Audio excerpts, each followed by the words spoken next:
Hello viewers, আসসালামু আলাইকুম। আশা করি ভালো আছেন।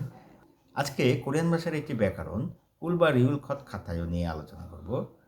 ব্যাকরণটি ক্রিয়াপদ এবং বিশেষণ পদের সাথে যুক্ত হয়ে থাকে, যার অর্থ হলো ভবিষ্যতে কোনো ঘটনা ঘটার জোরালো অনুমানকে বুঝে থাকে। হতে পারে সম্ভাবনা অর্থে ব্যবহৃত হয়ে থাকে। আসুন দুটি উদাহরণের মাধ্যমে ব্যাকরণটি আরও পরিষ্কার হয়। একটি উদাহরণ হলো নেইল ভামে ভিগা ওল খত খাতায়, অর্থাৎ আগামীকাল রাতে বৃষ্টি আসতে পারে বলে মনে হয়, মানে সম্ভাবনা, কনফার্ম না, মনে হয় এমন অর্থে বোঝায়, অনুমান অর্থে বোঝায়। এখানে ওদা হলো ক্রিয়াপদ। ক্রিয়াপদের দা বাদ দিয়ে দেখুন ইয়ং ব্যঞ্জনবর্ণের নিচে ভাচ্ছিম না থাকার কারণে রিউলটা ভাচ্ছিম এসে বসে ওল খত খাতায়, আসতে পারে বলে মনে হয়। আসুন দ্বিতীয় উদাহরণে যাই।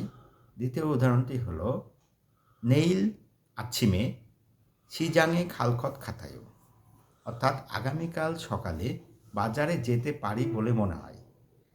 এখানেও অনুমান অর্থে ব্যবহার হচ্ছে। এখানে ক্রিয়াপদ হলো খাদা। খাদা অর্থ যাওয়া। খাদা দা বাদ দিয়ে দেখুন গিয়ক ব্যঞ্জনবর্ণের নিচে ভাচ্ছিম না থাকার কারণে রিউলটা ভাচ্ছিম এসে পড়ছে। খাল খত খাতায়ও, যেতে পারি বলে মনে হয়, অনুমান করতেছি, এমন কোনো কনফার্ম না। থ্যাংক ইউ ভিউয়ার্স, আসসালামু আলাইকুম।